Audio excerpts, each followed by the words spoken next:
What it do? Yo man, listen. Today I want to talk about Exor again and again. Let's get right into the video. So, any discussion that includes Exor, it has to start with explaining what power creep is. It's the situation where Snowprint releases stronger and stronger characters for us to be incentivized to actually spend our time and effort and money to buy and build them. It makes sense, it keeps the game fresh, it makes it exciting for new characters to get released, because why would you spend your hard-earned cash on a character that's just worse than what you already have? And Ro is the latest example of a power creep character. But just how strong is it? Right? I made a few videos about him talking about the Exor Ro comp, how you can go about using him, and I did show this image where, oh, you can do 1.1 million damage to a Screamer killer. Now, it's important to understand I'm not attacking you when I say what I'm about to say. I have nothing against you, and I genuinely love Tacticus. I've spent a lot of time and effort and my hard-earned money on this game. I love it so much that I make YouTube videos about it. And I don't get any money from making videos that 500 people watch. I'm grateful for you doing so, but I have no motivation for this game to fail or anything. So with that out of the way, I want to talk about how bad the situation really is.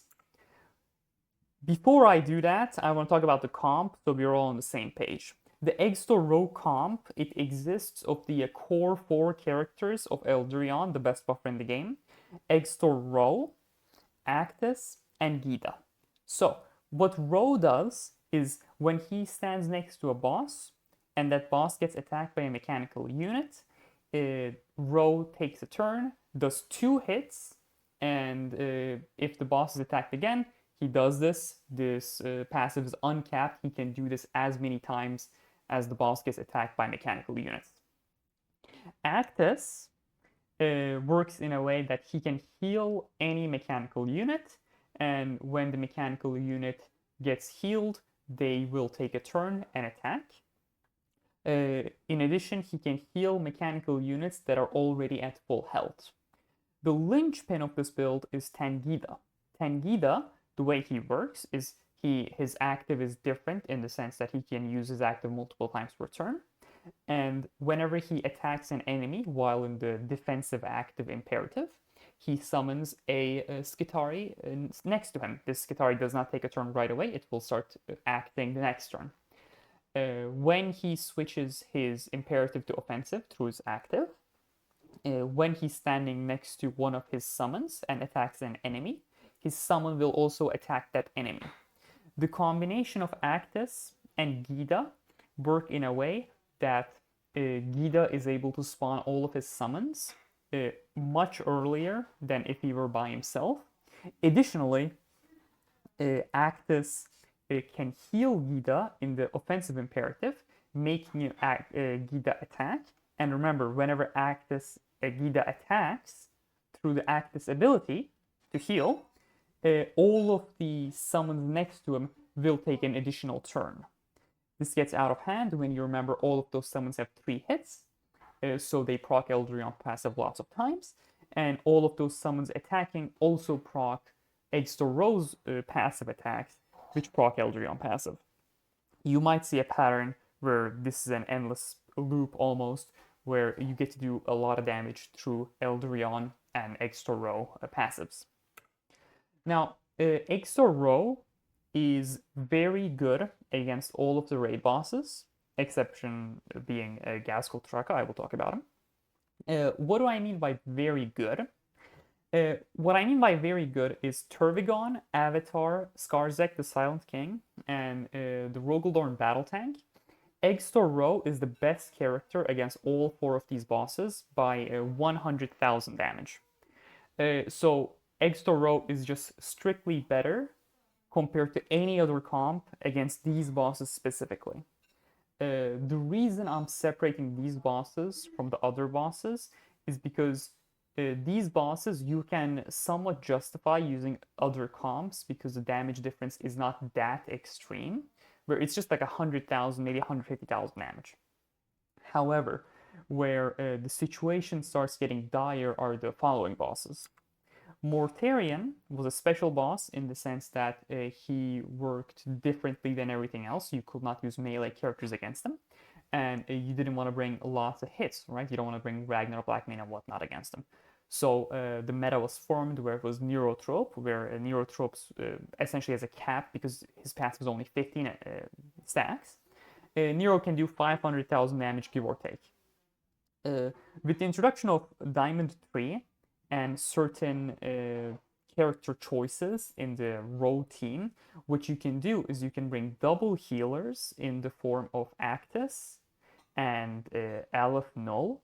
You can overpower Mortarion's passive stand next to me and take damage by just healing your units. And because Row's passive is a singular attack, it doesn't get hindered by Mortarion's negation of multiple hits. With all that being said, essentially with a little bit of finesse, you can do 700,000 damage to Mortarion with a melee character. Now that's really significant because historically melee builds have not worked against Mortarion. Next is a Screamer Killer. This is the worst offender. Where before Row teams were discovered, the meta was Ragnar team, where this will do 600,000 damage, give or take. It could do 700. I mean, that doesn't even matter now. Me being wrong or right doesn't matter because the Row team does 1.1 million damage. So if it's 600,000 damage, Row team is better by 500,000. If it's 700, I'm wrong, right? Say I'm super wrong, say like some other guild has like a secret Ragnar Blackmane comp that does 800,000 damage, okay? Row team it will still be better than that by 300,000 damage, which is how dire the situation is.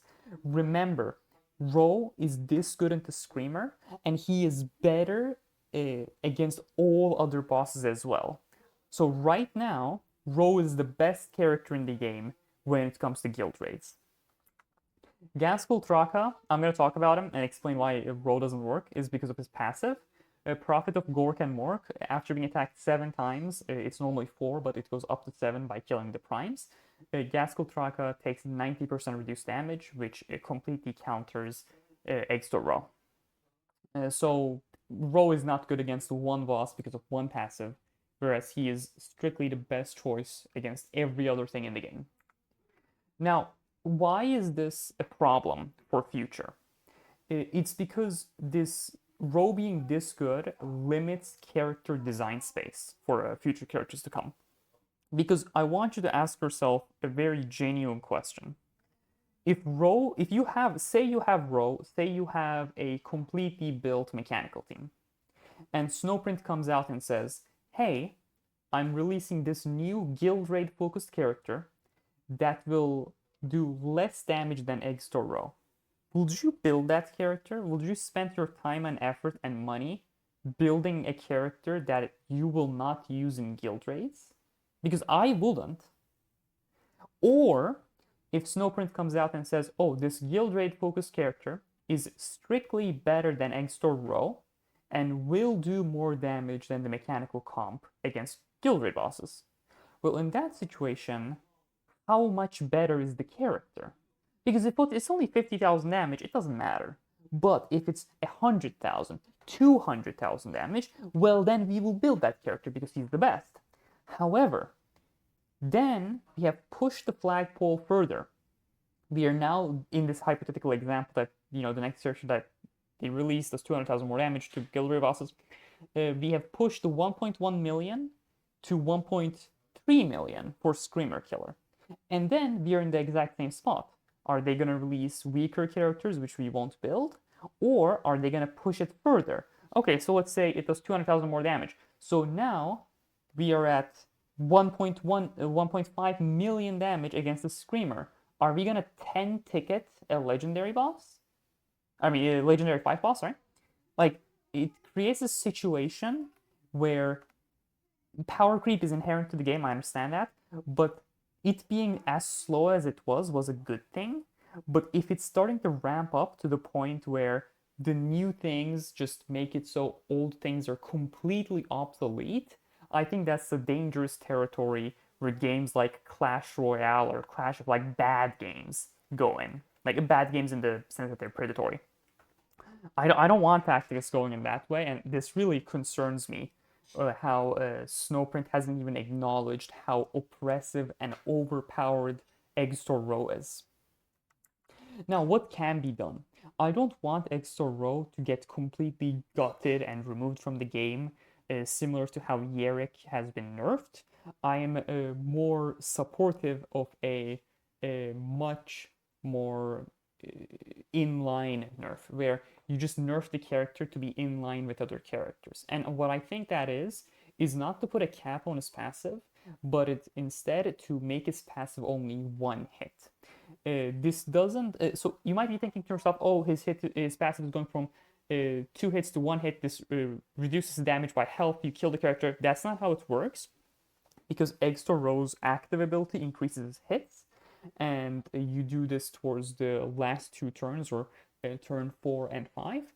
And because turn 1 and 2 you're building your summons, a big chunk of your damage comes from the later turns through your active.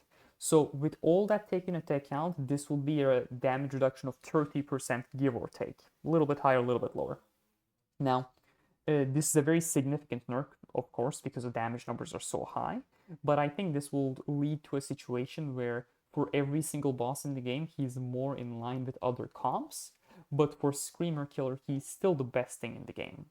However, even then, we are in a situation where one comp is just as good into all of the bosses as the second best comp in the game for that boss specifically, and it is the best comp for Mortarion and what's his name, Screamer Killer. And if that's the case, if there isn't enough incentive for people to build other characters, then I think a secondary nerf of making it so his passive deals 1000 damage instead of 2000, 3000, I think that nerf will make it so the character is in line with the other comps for all of the bosses. But because of how large the gap in damage is for Screamer Killer, he will still be the best thing to use against Screamer Killer. He wouldn't completely be removed from the meta. He will still be a staple without completely sucking the air out from the room for everything else. Now, closing thoughts. I think Row is very overpowered and desperately needs a nerf, and this is because, I don't want the game to snowball into power creep, power creep, power creep. This isn't even a very popular stance, I know, because like people in my guild are saying like, Draupnir, don't say that. We all have the character built, which I understand. And other thing is,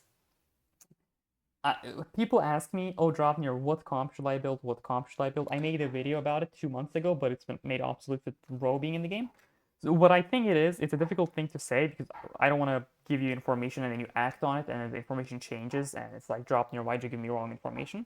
But my stance on what comps you should focus on is, I think Exor Row comp with the mechanical team is the best thing in the game right now, and I don't think Snowprint are going to nerf the character. And even if they nerf it, unless they completely gut the character, it's still gonna be one of the best teams in the game. So I think mechanical teams are very good to build. With all of that being said, long video, I know. A Bloody Rose Discord server. It's a very nice place filled with very nice people that you should join. Old players and new players, they're all welcome. More casual players for roster feedback. For more veteran players, for more competitive players, there is a guild raid, play feedback and whatnot. It's a very nice place. You should join. Link in the description. It actually works this time, I promise. It's a permanent link, so it'll be fine. Thank you very much for watching my video. It genuinely means a lot to me. Special thanks to Dieselfox, Papa John, and Lita Llama for entering my refer friend code. It's in the middle of the screen. If you want to get 100 black shards, you should enter it. I do get a little benefit too, not gonna lie.